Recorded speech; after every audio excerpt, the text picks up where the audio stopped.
ఈ ప్రెషర్ వల్ల suicide cases కూడా వింటున్నాం కదా. ఇది చాలా సెన్సిటివ్ విషయం రా. మొత్తం తప్పు గవర్నమెంట్దేనా?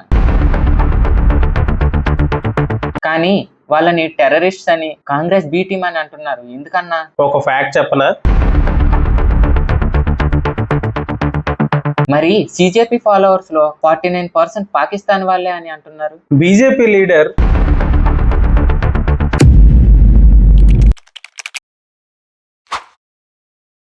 అన్నా, చాలా రోజులుగా ఈ నీట్ పేపర్ లీక్ న్యూస్ లో వస్తుంది కదా, అసలు ఈ ప్రొటెస్ట్ కి కారణం ఏంటి?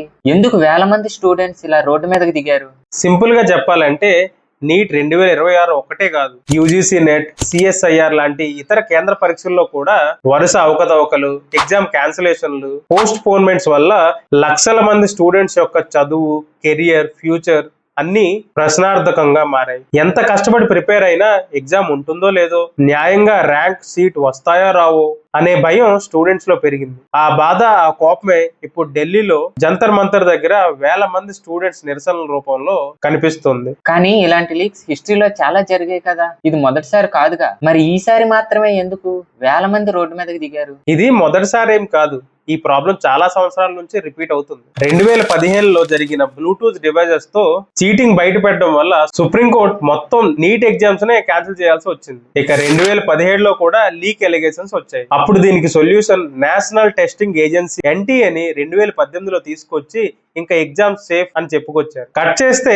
2021లో మళ్ళీ ఆరోపణలు, లక్షల మంది స్టూడెంట్స్ మళ్ళీ రీ ఎగ్జామ్ అడిగారు, కానీ జరగలేదు. మళ్ళీ 2024లో ఎగ్జామ్ కు ముందే పేపర్ లీక్ అయిందని ఆరోపణలు వచ్చాయి. లక్షల మంది స్టూడెంట్స్ ఇంపాక్ట్ అయ్యారు, చాలా మందిని అరెస్ట్ కూడా చేశారు. దాని తర్వాత యాంటీ పేపర్ లీక్ అనే కొత్త చట్టం తీసుకొచ్చి ఇక లీక్స్ ఆగిపోతాయని చెప్పారు. కానీ 2026లో మళ్ళీ అదే జరిగింది. చూసావా ప్యాటర్న్? లీక్లు, ఇన్వెస్టిగేషన్లు, అరెస్టులు, కొత్త ప్రామిస్లు, మళ్ళీ లీకులు. స్టూడెంట్స్ కి ఇంకా అర్థం అయిపోయింది. అందుకే ఈసారి సారీ వినడానికి కాదు, ఆన్సర్ అడగడానికి రోడ్డు మీదకి దిగారు. అది సరే గాని అసలు ఈ మూమెంట్ ఎలా స్టార్ట్ అయింది? దీని వెనక అసలు ఎవరున్నారు?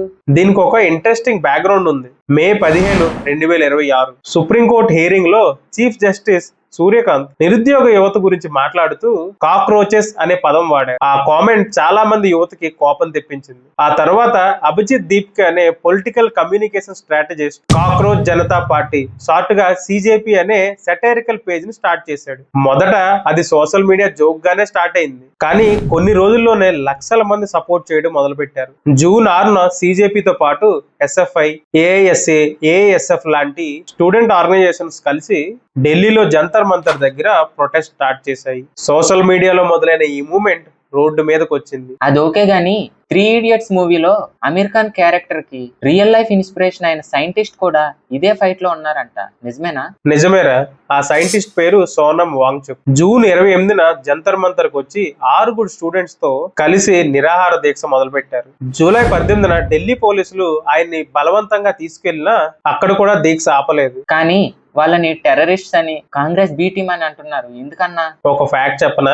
వాంగ్చుక్ 2019లో ఆర్టికల్ 370 తీసేసినప్పుడు ట్విట్టర్ లో ఓపెన్ గా థ్యాంక్ యూ ప్రైమ్ మినిస్టర్ అని పోస్ట్ చేశారు. మోడీ గారి స్కిల్ ఇండియా, స్టార్ట్అప్ ఇండియాను కూడా పొగిడారు. ఆర్మీ జవాన్ల కోసం సోలార్ హీటెడ్ టెంట్స్ కూడా డిజైన్ చేశారు. మగస్సే అవార్డు విన్నర్ అతను. ఈ మనిషిని టెర్రరిస్ట్ అనడం అసలు కరెక్ట్ కాదు. ఇకపోతే సిజేపీ ఫౌండర్ అభిజిత్ దీప్కే 2020 నుంచి 2023 వరకు Aam Aadmi Party social media team లో పనిచేశారు. కానీ అది 2023లోనే వదిలేశారు కూడా. ఇప్పుడు ఎడ్యుకేషన్ మినిస్టర్ ధర్మేంద్ర ప్రధాన్ వాళ్ళని బి టీమ్ ఆఫ్ టెర్రరిస్ట్ అని పిలిచారు. ఆలోచించు, వాంగ్చుక్ అయితే బీజేపీని సపోర్ట్ చేసే మనిషి, అభిజిత్ అయితే ఆమ్ ఆద్మీ పార్టీలో పనిచేశాడు, కాంగ్రెస్ తో సంబంధమే లేదు. ఇంకా మిగతా వాళ్ళంతా నీట్ పేపర్ లీక్ లో తమ ఫ్యూచర్ పోయిందని న్యాయం అడుగుతున్న స్టూడెంట్స్. వాళ్ళని టెర్రరిస్ట్ అని పిలవడంలో లాజిక్ ఎక్కడ ఉంది? అది కరెక్టే అన్న.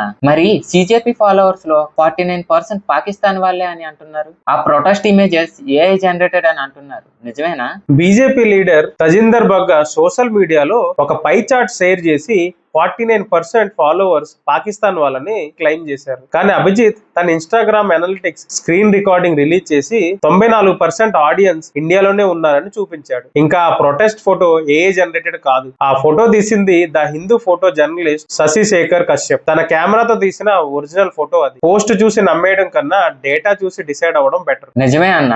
ఈ ప్రొటెస్ట్ లో అసలు వీళ్ళ డిమాండ్స్ ఏంటి? చాలా సింపుల్ రా. ఒకటి, ఎడ్యుకేషన్ మినిస్టర్ ధర్మేంద్ర ప్రధాన్ రాజీనామా చేయాలి. ఎందుకంటే నీట్ పేపర్ లీక్ అయిన తర్వాత కూడా ఆయన బాధ్యత తీసుకోలేదు. 2, స్టూడెంట్స్ మీద టేర్ గ్యాస్, లాఠీ చార్జీ చేశారు. ఆ పోలీస్ యాక్షన్ కి బాధ్యులపై చర్యలు తీసుకోవాలి. ఇంకా 3, ఇలాంటి పేపర్ లీక్స్ మళ్ళీ జరగకుండా ఎగ్జామ్ సిస్టమ్ ని రూట్ నుంచే మార్చాలి. లక్షలు ఖర్చు పెట్టి ప్రిపేర్ అయిన పిల్లల ఫ్యూచర్ ఒక్క పేపర్ లీక్ వల్ల నాశనం అవుతుంటే స్టూడెంట్స్ ఈ సిస్టమ్ ని యాక్సెప్ట్ చేయలేకపోతున్నారు. అవును, అసలు ఈ నీట్ పేపర్ ఎలా తయారవుతుంది? మధ్యలో లీక్ అయ్యే ఛాన్సెస్ ఎక్కడ ఉంటుంది? అది అర్థం కావాలంటే ముందు నీట్ ఎప్పుడు వచ్చిందో తెలియాలి. 2016కి ముందు MBBS సీట్ కోసం ప్రతి స్టేట్ కి, ప్రతి కాలేజ్ కి వేరు ఎంట్రన్స్ టెస్టులు ఉండేవి. ఒక స్టూడెంట్ 8 నుంచి 15 ఎగ్జామ్ల దాకా రాయాల్సి వచ్చేది. అందుకే 2016లో దేశం మొత్తానికి ఒకటే ఎంట్రన్స్ టెస్ట్ ఉండాలని ఈ నీట్ ని తీసుకొచ్చారు. మొదట్లో CBSE ఈ ఎగ్జామ్ ని కండక్ట్ చేసేది. 2019 నుంచి నేషనల్ టెస్టింగ్ ఏజెన్సీ NTA దీని బాధ్యత తీసుకుంది. కానీ ఇక్కడ నువ్వు ఊహించని ట్విస్ట్ ఏంటంటే ఈ దేశంలో 22 లక్షల మంది పిల్లలు రాసే ఈ ఎగ్జామ్ పేపర్ ని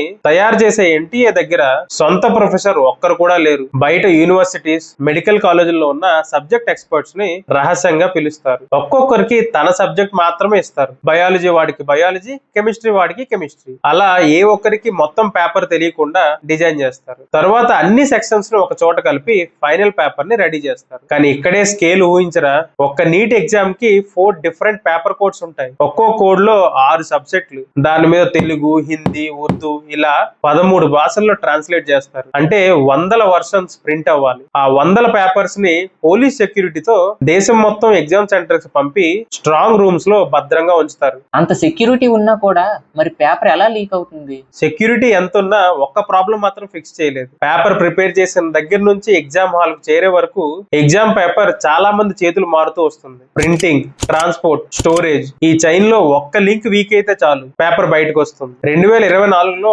ట్రాన్స్పోర్ట్ సమయంలో పేపర్ లీక్ అయిందని ఇన్వెస్టిగేషన్ చెప్పింది. 2026లో కూడా ఇన్వెస్టిగేటర్స్ ప్రొఫెసర్స్ మీద ఫోకస్ పెట్టారు. అంటే ప్రాబ్లం టెక్నాలజీలో కాదురా, పేపర్ ని హ్యాండిల్ చేసే మనుషుల్లో ఉంది. అసలు ఇదంతా ఎవరు చేశారన్నా? ఎలా బయటికి తెలిసింది? అసలు కథ మొదలైంది పూణేలోరా. పివి కులకర్ణి అనే retired chemistry lecturer NTA exam process లో ఇన్వాల్వ్ అయ్యి ఇంట్లోనే కోచింగ్ పేరుతో స్టూడెంట్స్ కి ఆన్సర్ ముందే చెప్పాడని CBI అనుమానం. ఇది అలిగేషన్ మాత్రమే, కోర్టులో ఇంకా ప్రూవ్ అవ్వలేదు. అతనికి తోడు మనీషా మందారే, NTA ప్యానెల్ లో ఉన్న బాటనీ టీచర్. ఈ ఇద్దరు కలిసి ఈ ర్యాకెట్ నడిపారని CBI చెప్తుంది. కానీ పేపర్ అక్కడ ఆగిపోలేదురా, అది నాసిక్ చేరింది. అక్కడ ఒక స్టూడెంట్ 10 లక్షలకు కొని హర్యానాకు తీసుకెళ్లి 15 లక్షలకు అమ్మాడు. ఒక ట్రాన్సాక్షన్ లో 5 లక్షల లాభం. ఈ దారి రాజస్థాన్ నుంచి బీహార్, జార్ఖండ్, మహారాష్ట్ర, UP దాకా విస్తరించింది. 6 రాష్ట్రాల్లో నెట్వర్క్. ఇదేమీ కొత్త బిజినెస్ కాదు. 2015లో ఒక్కొక్క పేపర్ 15 నుంచి 20 లక్షలు ఉంటే 2024 బీహార్ లో 25 నుంచి 30 లక్షల దాకా అమ్ముడుపోయింది. అవునా? మరి వాళ్ళని ఎలా పట్టుకున్నారు అసలు? రాజస్థాన్ లో ఒక టీచర్ తను చూసిన గెస్ట్ పేపర్ లో చాలా క్వశ్చన్స్ ఒరిజినల్ పేపర్ తో మ్యాచ్ అవుతున్నాయని గుర్తించి కంప్లైంట్ ఇచ్చారు. అక్కడి నుంచి ఇన్వెస్టిగేషన్ మొదలైంది. తర్వాత కేసు CBI దగ్గరికి వెళ్ళింది. దాంతో ఈ ర్యాకెట్ ఒక్కొక్కటిగా బయటకు వచ్చింది. సరే అన్న, ర్యాకెట్ అయితే పట్టుకున్నారు, కానీ ఆల్రెడీ లక్షల మంది పిల్లలు ఎగ్జామ్ రాశారు కదా, వాళ్ళ పరిస్థితి ఏంటి? ఇప్పుడు ఒక మధ్య తరగతి స్టూడెంట్ ఊహించుకో. తల్లిదండ్రులు అప్పు చేసి లక్షల కోచింగ్ కి ఖర్చు పెడతారు. ఆ పిల్లోడు 1 సంవత్సరం పాటు కష్టపడి చదివి ఎగ్జామ్ బాగా రాస్తాడు. కానీ పేపర్ లీక్ ఆరోపణల తర్వాత కట్ ఆఫ్ బాగా పెరిగిపోయి కష్టపడి రాసిన వాడు కూడా సీట్ మిస్ అవుతాడు. ఇప్పుడు వాడి ముందు 2 ఆప్షన్స్ ఉంటాయి. మళ్ళీ 1 ఇయర్ డ్రాప్ అయ్యి కొన్ని లక్షల కోచింగ్ కోసం పెట్టాలి, లేదా ప్రైవేట్ మెడికల్ కాలేజీలో సీట్ తీసుకోవాలి. కానీ దాని ఫీజు 50 లక్షల నుంచి 1.5 కోటి దాకా ఉంటుంది. డబ్బున్న ఫ్యామిలీ పిల్లలు అయితే ప్రైవేట్ కాలేజ్ కి వెళ్ళిపోతారు, లేదా ఫారెన్ లో MBBS చేసి వస్తారు. వాళ్ళకి డోర్స్ ఎక్కడ మూసుకోవు. నష్టం అంతా కష్టపడిన మధ్య తరగతి వాడిదే. కరెక్టే, కానీ ఈ ప్రెషర్ వల్ల సూసైడ్ కేసెస్ కూడా వింటున్నాం కదా, ఇది ఎంతవరకు నిజం? ఇది చాలా సెన్సిటివ్ విషయం రా. అందుకే రిపోర్ట్స్ లో ఉన్న నెంబర్స్ మాత్రమే చెప్తా. 2021 నుంచి 2026 వరకు నీట్ ప్రజతో సంబంధం ఉన్నట్టుగా మీడియా రిపోర్ట్స్ లో 93 స్టూడెంట్స్ మరణాలు మెన్షన్ అయ్యాయి. ఇది రిపోర్ట్ అయిన కేసెస్ మాత్రమే. రిపోర్ట్ కాని కేసెస్ ఎన్ని ఉన్నాయో ఎవరికీ తెలియదు. పార్లమెంట్ లో ఈ విషయం గురించి అడగగా గవర్నమెంట్ ఇలాంటి సెంట్రలైజ్డ్ డేటా మెయింటైన్ చేయము అని స్పష్టం చేసింది. ఎగ్జామ్ కండక్ట్ చేయడానికి సిస్టమ్ రెడీగా ఉంది, కానీ ఆ ఎగ్జామ్ వల్ల పోతున్న ప్రాణాల లెక్క ఆ సిస్టమ్ దగ్గర లేదు. సరే అన్న, స్టూడెంట్స్ ప్రొటెస్ట్ చేస్తున్నారు, ర్యాకెట్ కూడా బయటకు వచ్చింది. మరి గవర్నమెంట్ ఏం చేస్తుంది? టైం లైన్ చూస్తే అర్థమవుతుందిరా. మే 3న ఎగ్జామ్ జరిగింది. మే 7న రాజస్థాన్ లో ఒక teacher guest paper original paper తో మ్యాచ్ అవుతుందని కంప్లైంట్ ఇచ్చాడు. మే 11న ఎన్టీఏ అఫీషియల్ గా ఎగ్జామ్ ఫెయిర్ గా కండక్ట్ చేశామని స్టేట్మెంట్ ఇచ్చింది. కానీ అదే రోజు Rajasthan SOG suspected master mind ని అరెస్ట్ చేసింది. మరుసటి రోజు మే 12న ఎన్టీఏ తనే ఎగ్జామ్ క్యాన్సిల్ చేసింది. ఎన్టీఏ హిస్టరీలో ఇదే మొదటిసారి. అదే రోజు కేసు సిబిఐకి ట్రాన్స్ఫర్ అయింది. ఇంకా మే 15న minister Dharmendra Pradhan command chain లో బ్రీచ్ జరిగిందని యాక్సెప్ట్ చేశారు. అంటే చూడు, బయటికి ఫెయిర్ అంటూనే లోపల క్యాన్సిలేషన్లు, అరెస్టులు అన్ని జరిగిపోయాయి. సరే గాని మొత్తం తప్పు గవర్నమెంట్దేనా? వాళ్ళ వైపు ఏ పాజిటివ్ స్టెప్స్ లేవా? ఫెయిర్ గా చెప్పాలంటే 22 లక్షల స్టూడెంట్లు 5,400 సెంటర్లో ఎగ్జామ్ నడపడం అంత ఈజీ కాదు. ఇంకా ఈసారి గవర్నమెంట్ రియాక్ట్ అవడం స్లోగా ఏం లేదు. మే 3న ఎగ్జామ్ అయితే మే 12నే ఎగ్జామ్ క్యాన్సిల్ చేసుకుంది. జూన్ 21న రీ ఎగ్జామ్ లో జీపీఎస్ ట్రాక్డ్ వెహికల్స్, ఏఏ cameras, biometrics checks, signal jammers అన్ని పెట్టారు. సిబిఐ 10 మందికి పైగా అరెస్ట్ చేసింది కూడా. కానీ ఇక్కడే ఒక పాయింట్ రా, అరెస్ట్ అయిన వాళ్ళలో ఒక్క గవర్నమెంట్ ఆఫీసర్ కూడా లేరు అని సిబిఐ చెప్పుకొచ్చింది. అంటే సిస్టమ్ ఫెయిల్ చేసింది వేరే వాళ్ళైనా సిస్టమ్ నడిపిన వాళ్ళు మాత్రం సేఫ్ గా ఉన్నారు. మరి ఎంత చేసినా స్టూడెంట్స్ ఇంకా ఎందుకు నమ్మట్లేదన్నా? ఎందుకంటే 2015, 2017, 2021, 2024 ఇప్పుడు మళ్ళీ 2026లో పేపర్ లీక్స్. ప్రతిసారి ఈసారి ఫిక్స్ చేస్తామంటారు, కానీ కొన్ని సంవత్సరాల తర్వాత మళ్ళీ అదే స్టోరీ. 2024 తర్వాత రాధాకృష్ణన్ కమిటీ 101 సూచనలు ఇచ్చింది. అయితే దాంట్లో చాలా వరకు ఇప్పటికీ అమలు కాలేదు. కొత్త చట్టం వచ్చింది, లీక్ చేస్తే 5 ఏళ్ల వరకు జైలు శిక్ష, ₹1 ఫైన్ అని. అయినా 2026లో మళ్ళీ లీక్ జరిగింది. ఇప్పుడు 2027 నుంచి కంప్యూటర్ బేస్డ్ నీట్ అంటున్నారు. స్టూడెంట్స్ కి ఇప్పుడు ఆ మాటలు కూడా ప్రామిస్ లానే వినిపిస్తున్నాయి. నమ్మకం ఒక్కసారి పోతే మళ్ళీ రావడం చాలా కష్టం కదా. నిజమే గాని ఈ ప్రొటెస్ట్ అసలు ఇప్పుడు ఎక్కడి వరకు వచ్చింది? ఇది ఎప్పుడు ఆగచ్చు అంటావు? ఇప్పటికీ క్లియర్ ఆన్సర్ లేదురా. పార్లమెంట్ లో ఈ ఇష్యూ మీద డిస్కషన్స్ అయితే జరుగుతున్నాయి. అపోజిషన్ వాళ్ళైతే ఇంకా ఎడ్యుకేషన్ మినిస్టర్ రిజైన్ చేయాలని డిమాండ్ చేస్తున్నారు. జంతర్ మంతర్ లో ఇంకా ప్రొటెస్టులు కంటిన్యూ అవుతున్నాయి. అంటే ఈ స్టోరీ ఇంకా ఎండింగ్ కి రాలేదు. ఇది ఇప్పటికీ నడుస్తున్న ఇష్యూనే. చివరిగా దీనిపై నీ ఒపీనియన్ ఏంటన్నా?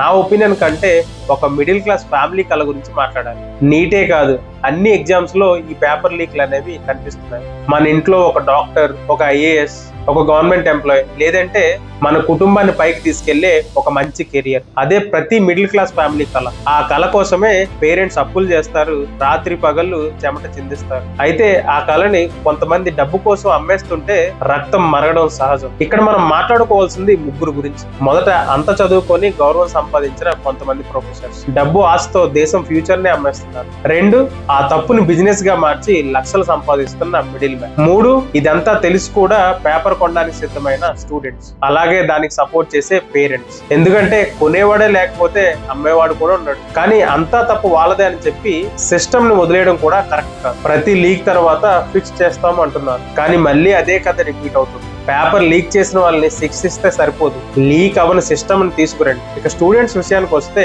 ప్రశ్నించాలి, కానీ శాంతియుతంగా ప్రశ్నించాలి. మన ఫ్యూచర్ గురించి మనం అడగకపోతే ఇంకెవరు అడుగుతారు? మళ్ళీ మన దేశంలో పేపర్ లీక్స్ గురించి కాదు, మన స్టూడెంట్స్ సక్సెస్ స్టోరీస్ గురించి మాట్లాడుకునే రోజులు రావాలి. మరి మీరేమంటారు? మినిస్టర్ రాజీనామా చేస్తే సరిపోతుందా, లేక ఈ సిస్టమ్ మొత్తం మార్చితేనే ఈ లీక్స్ ఆగుతాయా? కింద కామెంట్ లో తప్పకుండా చెప్పండి. వీడియో నచ్చితేనే సబ్స్క్రైబ్ చేయండి. మళ్ళీ ఇంకో ఇంట్రెస్టింగ్ టాపిక్ తో కలుద్దాం.